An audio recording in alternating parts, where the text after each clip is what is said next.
we discover a world that is shrouded in darkness and chaos, where among the ruins and former cities dwell monsters that chill the soul. Rats the size of cars, blood-red eyes and huge mouths, snakes lurking in the darkness that are as big as a train, and in the sky above the city, soar fierce birds looking for something to eat. However, all this seems just a child's play compared to the main problem. Legendary evil creatures, woven by the darkness itself, which are the real rulers of this world. Amidst all this chaos, people can only fight in endless despair. But fortunately for the human race, a stargate has appeared. Those who are not lacking in talent can test themselves and enter the gate, awakening incredible abilities, fight back monsters and become a hero of this world. One night, the city of Dawn opens up before us, where the gate rises in the center, and small cottages, a community of heroes, surround it. In one of these cottages there is a scream and the thud of blows. It's a clash between Bi Jin, the last son of the Bi family's generation, and Fan Bin, adopted by the Bi family and recently awakened. As we know, all the houses in the city belong to the 6 guilds of the awakened. There are a number of rules in the city, among which is that those who have not reached awakening before their 8th birthday lose their right to live in the awakened community. The protagonist, Bi Jin, who is 18 years old today, has not awakened his abilities. Feng Bing takes advantage of this to take over the estate and throw Bi Jin away. After all, the closer the house is to the gate, the safer it is. The cunning and cynical Feng Bing, who has a look of anger and hatred for everyone. He brutally beats the young man while revealing one of the secrets as to why our protagonist never awakened. For 8 years, every month he poisoned young Bi Jin with the poison of the gray crystal lizard, which destroyed his body. In the course of their dialogue, it is revealed that it was at Fan Bin's behest that the Bane couple risked their lives to have their only child induced by the Force. This news hits the young man with a pang of cold water, and he realizes that overnight he has lost everything: his loving parents, his home, and himself. Leaving his former home, Bi Jin promises to come back with a burning look in his eyes. The poison makes itself known. The poisoned body simply cannot cope. The body is so weakened that the internal organs are already in the holes. The intense pain takes all his strength. A couple more steps and Bi Jin's unconscious body falls to the ground. A bright beam of fire pierces through the dark, thick clouds. Crackles and rumbles echo around the area, and a golden glow envelops the breathless body lying on the pavement. Meanwhile, in the Stargate, a warrior, Meng Jin Shen, is murdered. Betrayal for power. Tianfeng is an apprentice who stabs her master in the heart with a sword for the power of the goddess of war. But not everything happens as the traitors intended. Meng Jin Sheng, the strongest warrior mankind has ever known, and the only SSS-ranked warrior god, uses a secret technique, the reincarnation technique, to transfer his soul into a new body. The god of war's soul enters Bi Jin's body. The technique works, he is reborn, but the weakened body is unable to awaken the class, shocking the warrior. All of the boy's memories flash before Meng Jin Shen's eyes, and then the god of war realizes that their circumstances are similar, which is why his soul chose Bi Jin's body. Such a steadfast will before death impressed the warrior that he promised Bi Jin's soul that he would fulfill it. The soul completely dissipated. Reincarnation complete, Meng Jin Sheng became the master of a new body. However, with such a new body, it would take a miracle to become a hero and return to his previous level. In his musings, Meng Jin Shen considered various options on how to improve his physical strength, which would allow him to change his fate against the will of the heavens. And one such secret technique was found, the Law of Nirvana, the 6 paths of reincarnation. Meng Jin Shen plans to enter the Stargate to awaken, in a new body and under a different name, Bi Jin. Bi Jin walks to the Stargate while assessing the surroundings, realizing that he is in the largest city in the south, far away from Tianfeng's influence. In an attempt to apply to participate in the awakening, Bi Jin is met with disdain. After all, no matter how many times the young man had tried before, he had never been able to awaken. But this is not the same Bi Jin that everyone used to know. Angry, the boy unknowingly releases his power, which scares the coordinator and alarms the nearby guard Captain Chai Bo. Contrary to the warrior's doubts, the captain of the guard stands up for the young man, reprimanding the coordinator for his obscene remarks about the Bai family and personally issuing a star card to participate in the awakening. At the same time, he advises Bi Jin that if he fails, he should not stay at the residence of the awakened and seek shelter. The moment to enter the Stargate, the card rises and passes through the barrier, allowing the young man to enter. Upon entering the gate, Bi Jin's body can't even withstand the pressure of the place. No wonder, since the body has been poisoned for so many years, and in its current state, it would be extremely difficult to achieve awakening. In order to awaken, One must resonate with the stars and make a contract. The more starlight he attracts, the more transformation his body will undergo. But if a person failed to get into resonance with the stars, he would end up as an ordinary person with no privileges and in complete poverty on the outskirts of the city. Bai Jin foresaw all the risks. He knew that with such a body, it was extremely difficult to get the normal amount of starlight and contract, let alone awaken. But the guy takes the risk and ignites a huge amount of spiritual power, which bursts through him, enveloping him in a bright fire haze. Having acquired the legendary secret art of the 6 paths of reincarnation in his past life, along with reincarnation in the mysterious lands of the void, the warrior wants to master these techniques this time as well, to change and strengthen his new body, to gain even more power than before. The soul power of the reborn hero is strong enough, even though it has suffered significant losses after reincarnation. By gathering the power of light and purifying the essence, Bai Jin ignites the power of the soul. The released energy wrapped around the young man's body in a fiery whirlwind. The secret technique had worked. The 6 paths wheel had activated. Starlight pierces Bai Jin in front of the other participants in the trial. It was so bright that it stunned everyone around him, for no one had ever seen such bright starlight before. It was like the sun. This was only the first step. The warrior will have to curb the flames of starlight and begin the awakening of the class. And to do so, he must endure the fading of the flame that envelops him. Though his body is weak, his soul is strong, and Bai Jin overcomes the hellish pain. The fire stings and flares around, enveloping the young man, gradually stabilizing and dying out. Bai Jin passes through all 6 paths of reincarnation, connecting with the 6 star flames. Undoubtedly, such an awakening is very dangerous. To harden and strengthen his body, Bai Jin immerses himself in nirvana. Meditating, the guy purifies the essence and removes the poison from the body.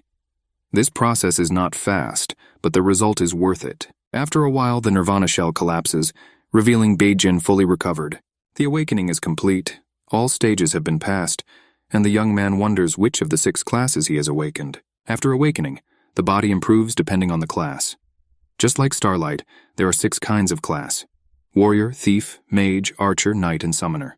But when Bai Jin looks up, he notices a shimmering seal above him with not just one class, but all 6. It's rare for a hero to have at least 2 classes open, but all of the current classes. Stellar space, which enveloped the guy like a shell, is slowly crumbling into small shards. The awakening process is coming to an end. Bai Jin leaves the gate with confidence and a firm gait, determined to take revenge on all his enemies and reach the top with a renewed body. On his way out of the gate, Bai Jin meets Fang Bing. Without a barb, his brother can't let the young man pass, saying that he has come to the awakening in vain, only wasting resources. But Bai Jin is not what he used to be. He confidently and aggressively tells the angry Fan Bin where to go. The guy's answer shocked and put him in a slight stupor, which was replaced by more anger and aggression. After all, Bai Jin, a formerly weak boy, had publicly sent him away. Enraged and resentful, Fang Bing decides to attack and kill the kid himself. Fang Bing is an E-ranked thief, and using his abilities, he uses a bronze-ranked dash along with a snake attack. Given that the protagonist was a god of war in his previous life, he uses his experience to calculate his opponent's weaknesses and strikes, sending the arrogant Fang Bing flying with a single blow. The effect of surprise played into the warrior's hands, but since he had just awakened, he had no class skills yet. And Bai Jin realizes that one punch is not enough to defeat the E-rank thief. But between the two, in a puff of smoke, the guardian Chai Bo appears in time to stop further fighting, cutting off any verbal attacks from Fang Bing and emphasizing that the awakening of young Bai Jin would be confirmed by any onlooker. While people were whispering over the show they had seen, the guard scanned Bai Jin. Luckily for the kid, the machine only showed one class, the warrior class. After all, the awakening of the 6 classes is too shocking, and if this is found out, Bai Jin will be like a target. Bai Jin is given a pass to the warrior guild so that he can start studying immediately. Because according to the guard, Bai Jin has already lost a lot of time. But Bai Jin is immediately stunned by Chai Bo's question about the monthly talent evaluation, and intends to go with the group to participate in it. On this very day, armored cars with the participants for the exam are being sent out to take place. The Guardian's excitement is understandable, because when people pass the awakening, they are given the status of apprentice and have to undergo guild training that lasts from 1 to 3 years. And after gaining enough knowledge, apprentices are sent to the talent assessment, where they receive the talent associated with the class. Only after that, they are considered to be truly awakened. An accompanying talent is a passive skill. Each class can only get one, and it can be both good and bad. After all, it is the skill that determines future achievements. At this time, Fang Bing was watching Chai Bo and Bei Jin's conversation, resenting the defeat and coming up with a plan to get rid of the boy. The light of the Stargate shrouded the city like a dome. Beyond it lurked a furious number of monsters hungry for human souls. Individually, the monsters do not attack the city because they fear the light of the Stargate. But if enough of these creatures gather, their thirst overcomes their fear, and a wave of darkness descends upon the city. When the Stargate is destroyed and the starlight goes out, the humans become nothing more than food for the monsters. No matter how many awakened defend the city, they sacrifice themselves and become martyrs in defense of humanity. Each such martyr calls upon the light of the Stargate and gains immortality under the cover of starlight. A multitude of tombstones emit vast amounts of starlight energy, distorting space and creating another dimension, the land of the gifts of starlight. There, every awakened person takes part in talent evaluation to continue the glory of the ancestors. That's exactly where Bei Jin and the other awakened ones are headed. In the truck, the guy, thanks to the magician's insight, quickly read a thick book about the heroes of the City of Dawn, preparing for the upcoming trials. Here we are told about the ranks, and there are 6 of them. The lowest rank, it is received by most of the test subjects, iron, 1 of 10 people, bronze, 1 of 100, silver, 1 of 1,000, gold, 1 of 10,000. And the rarest rank is the epic rank, 1 in 100,000 or even millions. And Ben Jin aimed to obtain the epic rank, because according to the legend, he needed to enter the deepest part of the Starlight Lands to obtain it. All the participants have arrived. A large wrought iron gate opens in front of the test subjects. The courtyard is abuzz with voices, all discussing the rank they wish to obtain. A young girl, Lin Shi, surrounded by bodyguards in kabuki masks, is introduced to us.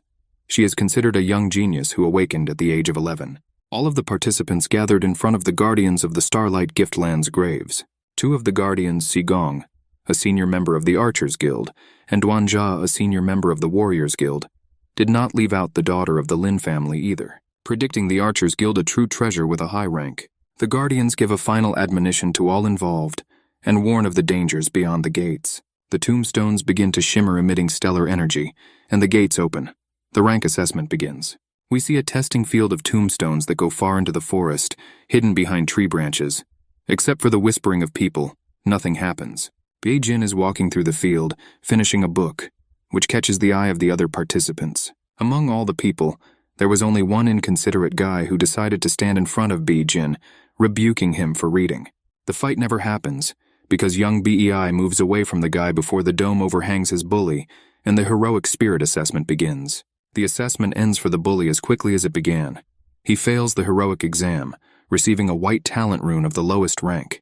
No bright future for the fatty. Meanwhile, the other participants also began their evaluation, and most of them passed and received bronze ranks.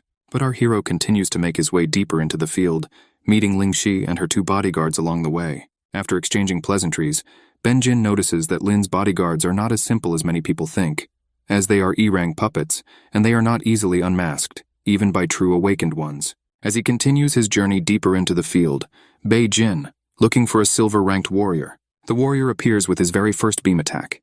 Young Bei dodges, which puzzles the heroic spirit. And upon releasing his soul energy, the spirit hides, and the boy is left alone amidst the void around him.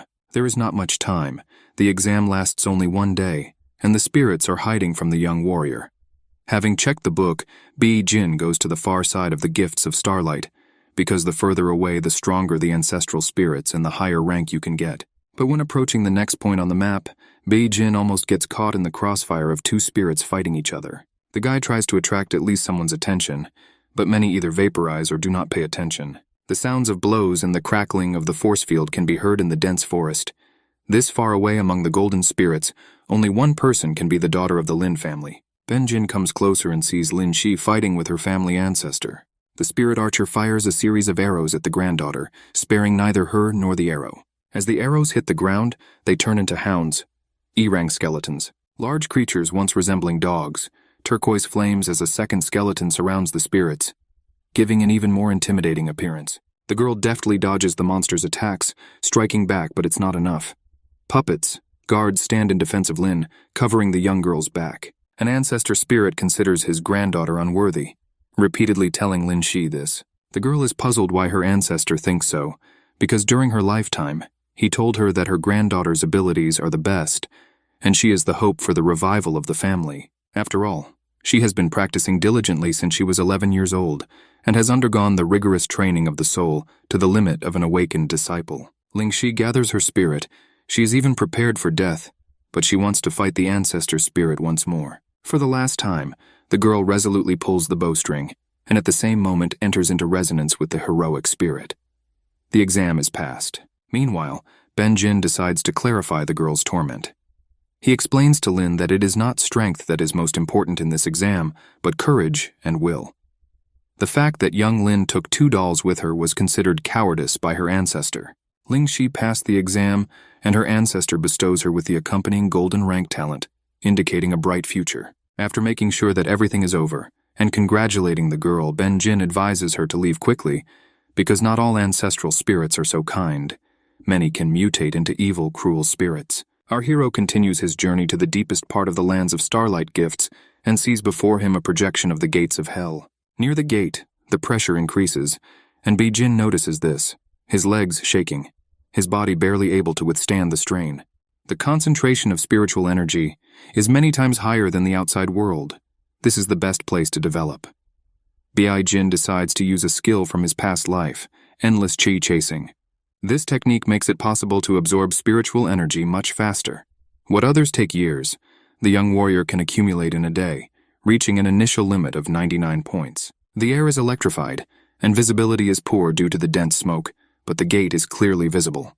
Huge stone slabs, shrouded in golden chains. Up the steps, with head held high, lies a hellhound, D-Rang's most ferocious monster, emblazoned with blue flame eyes and soulbone fire on the hound's body, which is enough to burn the soul. The hellhound rushes to attack without delay, opening its huge maw with sharp fangs, slamming its massive paws on the floor. But Bi-jin is not timid. Utilizing the endless chi race technique, he makes a breakthrough. Quickly dodging the sharp claws and maneuvering under the huge dog's paws, the young man strikes his first blow. But as expected, the current combat power is barely enough to only scratch the spirit. The beast's roar echoed through the hall. The stone slabs under the dog's paws cracked, and hellfire danced around it. The spirit was furious. It rushed at Bi-jin with its mouth open, kicking up dust clouds behind it. It was only when the large muzzle was near the young man that Bi-jin took advantage of this moment and jumped on the edge of the hellhound's nose. After all, the young man had figured out the catch. After all, this is a test to evaluate awakened disciples. No one would be able to get a real D-level hound for the sake of a grade. And the second misstep is that true hounds are immortal and are strangers to emotions, let alone going into a rage. In these lands, the key to success is wisdom, will, and courage. And with these skills, Bi-jin destroys the hellhound's spirit projection with a single touch. The hellhound's spirit shatters into tiny shards at the young warrior's feet. With this simple test passed, the gate opens in front of Bi-jin. Once inside, the opposite is revealed before his eyes, a rocky gorge with a waterfall and greenery. Not quite like hell as indicated in the book, more like a valley of sacrifice. Bi-jin is not allowed to look at the scenery for long. An S-rank aura sweeps a millimeter above the guy's head. Powerful blows rain down on the young warrior's head. A heroic spirit of epic rank Linwei appears in front of Bi-jin's face. But no further blows follow.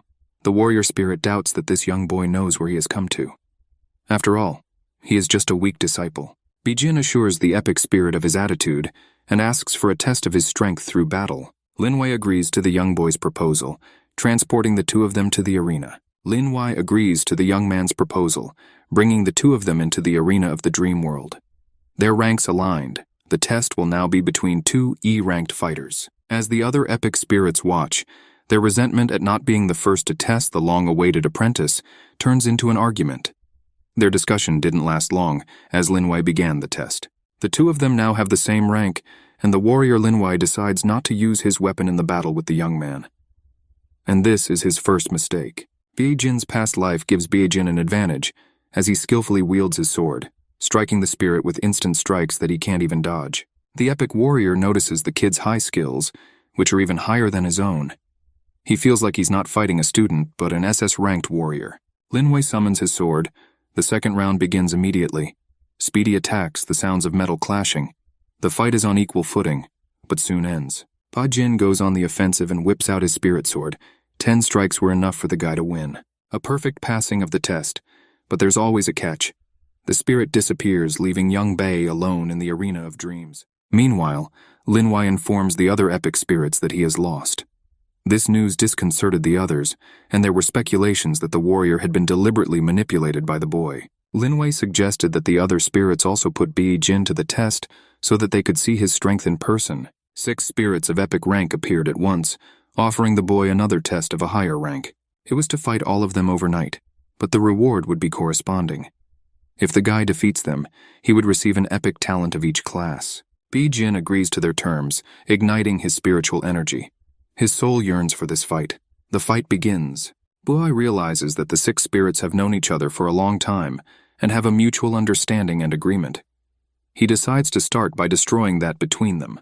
The thief spirit is the first to attack, sneaking up from behind and preparing to strike from beneath. But the archer's reflexes help Bi Jin spot it, and the warrior's strength takes the attacker out of the game. After the thief is defeated, the other spirits attack all together, being crushed one by one. The thief's speed, the archer's reaction, and the mage's insight help Bi Jin perfectly in this battle. How lucky he is with his skills. The mage's spirit tried to paralyze the young man with lightning, but with the physique and will of a knight, Bi Jin blocks magic approaching his opponent, and a mage at close range for a warrior is as fragile as glass. The mage of epic rank fails to block any of the guy's blows and flies back to the wall. This round, it's Bi Jin's turn. Following the mage, the archer's spirit tries his hand. He fires a couple of arrows but fails to follow his opponent's lead and leaves the fight. There are only 3 epic spirits left in the arena. The knight and summoner spirits decide to work together. The knight uses his holy light slowing talent and immobilizes the guy, preventing him from moving a finger. Meanwhile, the summoner summons a huge bear to crush the young man unable to resist. Buai Jin is not as simple as he seems. He has the same abilities as these epic spirits. He decides to use one of them on the bear, affinity with the summoned monster. The bear is now under Bi Jin's control, and he uses the monster's paws to knock out the knight, and then the summoner. In the arena, there is one more spirit warrior, Linwai, who reports that he has lost earlier, and he sees no point in fighting again. Bi Jin has passed the test with 6 representatives of epic rank, and the spirits keep their promise to give him their talents. The talents he received have begun to merge together. They are blending, and the aura emanating from them already exceeds the epic rank. Is there really a talent higher than the epic rank? Combining all 6 talents isn't easy. There's a high chance of failure. Bi Jin decides to use his Mungjin Sheng spirit to combine the talents, which would shed starlight. Bi Jin manages to discover a mythical talent, the heart of a brave man, a powerful talent that manifests in the heat of battle after defeating the enemy. You can obtain its source, restore your strength, and increase your power tenfold. The epic spirits disappeared with smiles on their faces, and no regrets, for this was the first time they had seen such a miracle and a worthy opponent in so many years. The time trial comes to an end. The disciples return through the portal, among them Lin Shi shining with his golden rank, which does not go unnoticed. At the last minute of the gate closing, our Bi Jin appears, his rank not glowing, which causes the other contestants to laugh. But not for long, a golden glow appears around his body, a golden rank. Brave Man's Saddle, a unique talent that allows you to display any rank that the bearer desires. Lin Shi notices this discrepancy and is surprised by it, because she remembers exactly where Bei Jin went and what rank can be obtained there. But the young man asks her to keep it a secret. Today there are 2 gold ranks in the city of Dawn.it, quote, "as a historic event." This is the news Fang Bing hears on the street. Anger flashes across his face, an assassination plan creeping into his head instantly. Meanwhile, the Warriors Guild welcomes a new member, Bi Jin, and everyone is eager to get a glimpse of the young talent and match their daughters. The young man is presented with a folder of documents and a Warrior Guild membership card. Guild Treasurer Chen Guan presents Bi Jin with awards, including the Fistblade skill book and 10 initial rank starstones, a worthy reward to the gold rank. But not everything is so simple with this new skill. The young man notices something wrong, but does not give any signs. After all, it was not slipped to him for nothing. After a while, we see Fan Bin and the guild treasurer meet in a room. The conversation is about the book that was previously given to Bi Jin to practice. The book turns out to be a remake. Fan Bin's plan is simple as hell. With the help of a cunning treasurer, he wants to throw Bi Jin off balance so that he can publicly challenge and kill him. In his room, Bi Jin decides to master the unpredictable Fistblade. Knowing that the book has been altered, the young warrior is not going to use it. In the meantime, he wants to use the starstones that he previously received as a reward. These stones are crystals that contain the concentrated power of the Stargate. They are also divided into ranks: primary, secondary, higher, and so on. By absorbing energy through the crystals, you can develop your power and improve your skills much faster. Using the knowledge from his past life and the 10 crystals, Bei-jin proceeds to master the skill to use his fist as a blade. Even with the stones and his knowledge, the technique doesn't lend itself so easily. Pain shooting through his arm, bones grinding. The boy realizes that even with all his talents, he can't finish his training in one day. It will take him at least a week, if not a month, to complete it. Bei-jin still does not stop and resumes training with pain. This brings the first fruits. Having honed the concentration of power in his fist, the guy redirects the energy to make a blade out of it. After spending 10 stones and a whole day of training, Yue-jin had fully mastered the skill of the unpredictable fist blade. Fangbing didn't wait long either. He showed up at the warrior guild with a challenge for a duel. Many members of the guild are torn by misunderstandings about how the top brass allowed such a conflict to happen, and why Fangbing is so zealous in trying to deprive the only son of the Bii family of his inheritance. Fangbin's words about his family's estate hurt Bei-jin, even though they are echoes of the young man's former soul.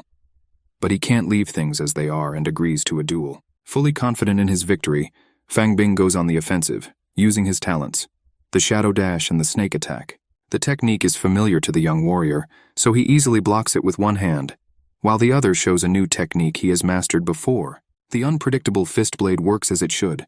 The opponent's body is thrown a couple of meters away.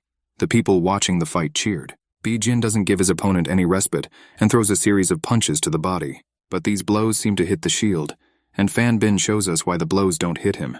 He's wearing a protective golden vest. The thief makes a second attempt at Bei-jin's attack, now using a double snake attack. The young warrior confidently blocks the attack, because all this time Bei-jin was playing along with Fangbin, showing some weakness, so that in the end, to crush this insolent man finally. A series of powerful fistblade attacks, and the failed opponent flies back to the wall. Bei-jin reports that he has figured out Fangbin's dirty game and offers a deal: his life for information on who is behind the murder of his parents. After this statement, Fangbin bites down on something in his mouth and immediately starts coughing up blood. Blood slowly drips from the corner of his mouth, his eyes glazing over.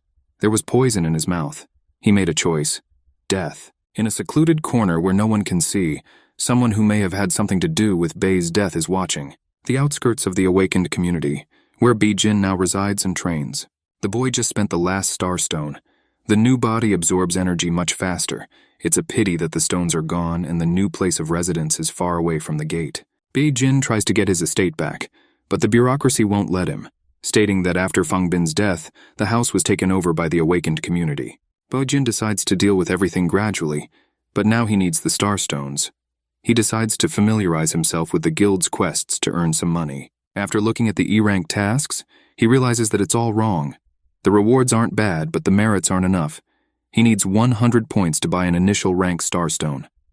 And at this rate, he will be a long time to collect. But a task on the neighborhood of the forest comes into sight, and the young man sees that there may be something interesting there. The suburbs are the location of the Awakened, a place at the edge of the forest where the E-rank Awakened are stationed. Standing near the signposts, Bei-jin is noticed by a recent acquaintance, Lin Shi. The girl is happy to see the young warrior and embarrassingly invites him to join her squad to go on a mission together. This is heard by Iranga Knight Lawson, a member of the same squad, and he strongly dislikes the idea of the girl.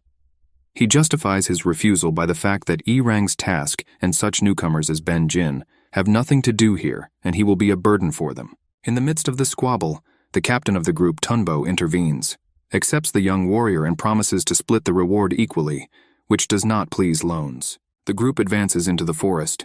Night, the dense tree crowns are a good hiding place for monsters. Gradually moving through the forest, the group makes a sweep of the area. Lin Shi wounds one of the monsters with his arrow, but it's not enough, so the squad captain kills it. Lawns, unhappy with Bei-jin's presence, taunts the other about his low rank and his lack of help in this matter. At the same moment, there is an ambush attack, and the target is the girl Lin. Bai's quick reaction saves the girl from the tree thrown by the monster. Meanwhile, a thief from Tungbo's team catches up with and kills the monster that attacked Lin Si. There's something wrong with this part of the moss forest.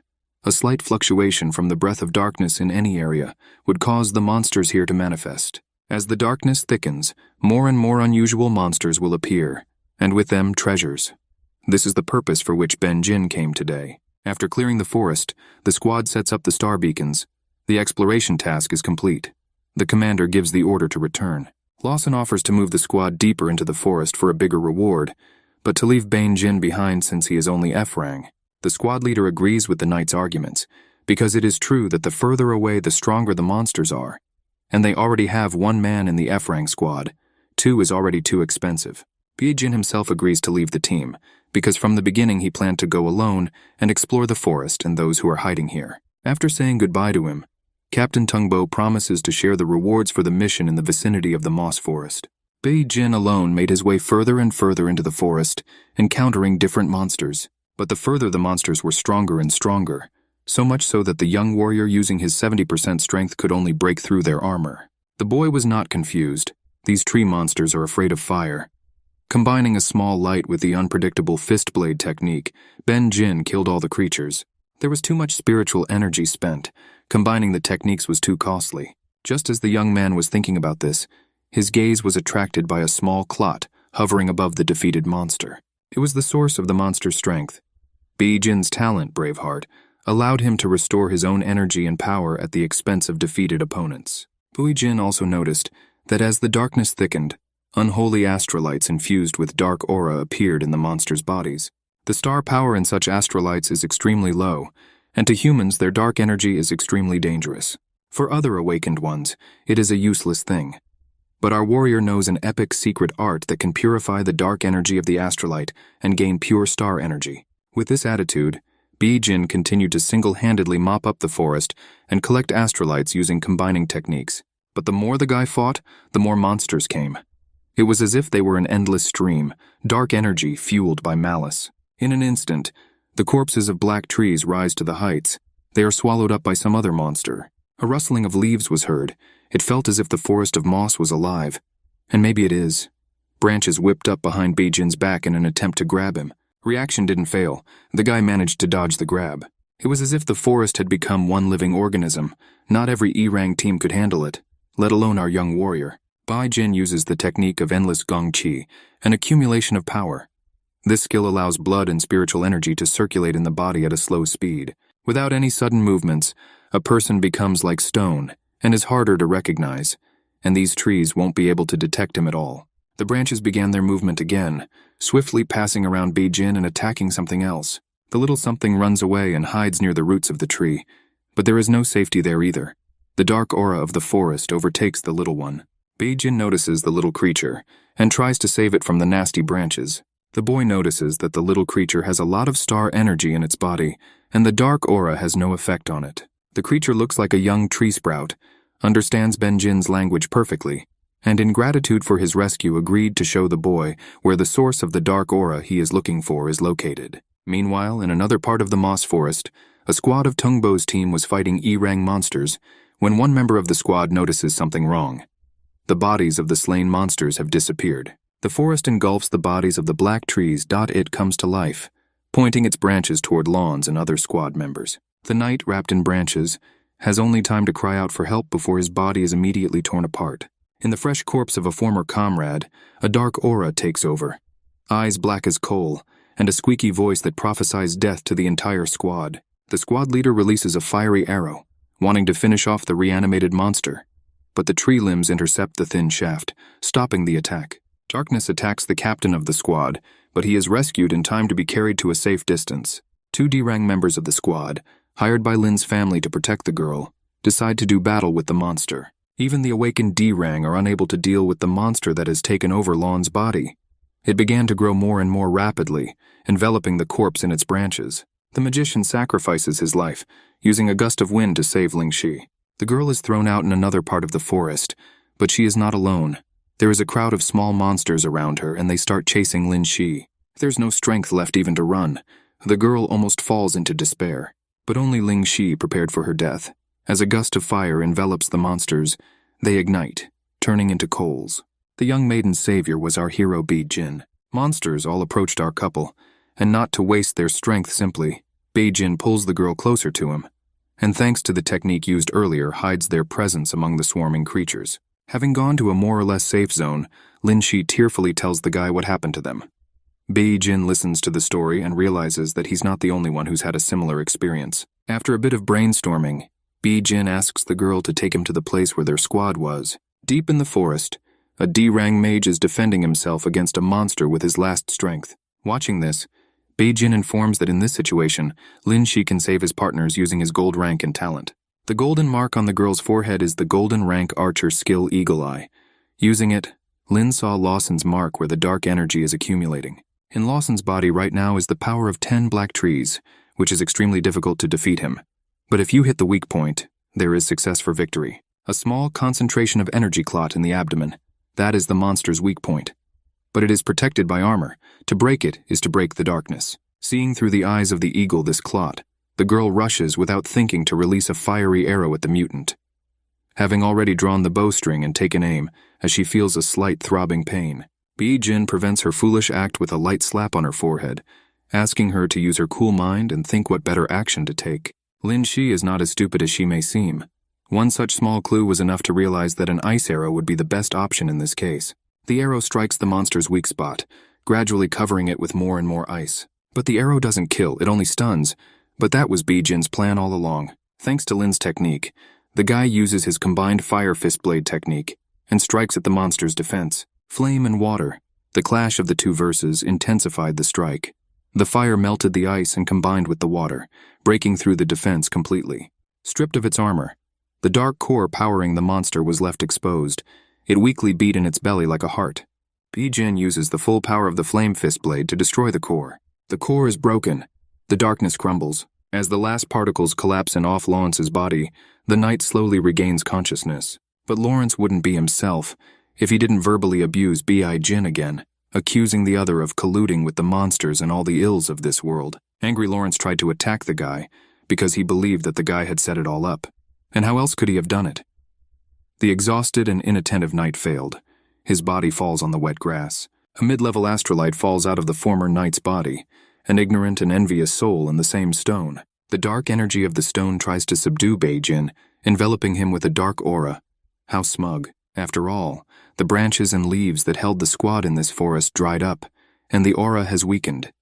But something still does not give rest, as if there is still this dark energy in the air. The squad is exhausted and unconscious, but alive. The guy asks the girl to stay with them in this clearing, and he decides to go deep into the forest that would eliminate the source of mutation. Going deep into the forest, Jin notices that the black trees are withered, which means that Lawson's death has significantly depleted the reserves of dark energy. But the guy doesn't know where he should go next to find the source, and the little creature Grum comes to the rescue, who has been hiding in Jin's breast pocket all this time. With the little guy's clues, the young warrior comes to a huge branching tree. The smell of rot wafts through the neighborhood, and an ominous aura permeates to the bone. Little Grum uses his energy to open a passage hidden in the trunk of the tree. A good disguise.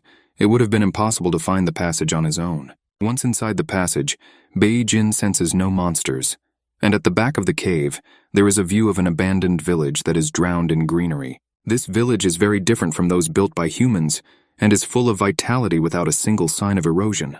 To be sure, Jin uses the boundless Qigong technique to scan the area. Among the branches of the trees, he notices a dark energy. It's much stronger than the guy, and he can't handle it now. He has only a few points left for rank advancement, and he only has the astrolite that fell from Lon's body with him. But it concentrates too much dark magic to absorb at once. Suddenly, little Grum draws attention to himself, pointing in a direction and calling Jin to follow him there. At the place where the kid was pointing, there was a small tree with thin branches and no leaves. When Grum touched the trunk, bubbles flared up. They grew larger and larger, and an image could be seen inside. They were the memories of the Ents, Grum's people and family. The little boy asked Jin for help to find out what had happened to the villagers. You can't say no to such a sweet creature. The boy himself is wondering where all the living have gone, and how the little boy has remained unharmed. To find out, the young warrior jumped the fence. But the picture that opened behind the fence shocked the guy. All the inhabitants of the village were killed, their breathless bodies lying in the middle of the city. The boy couldn't bear the sight and cried on Jin's shoulder.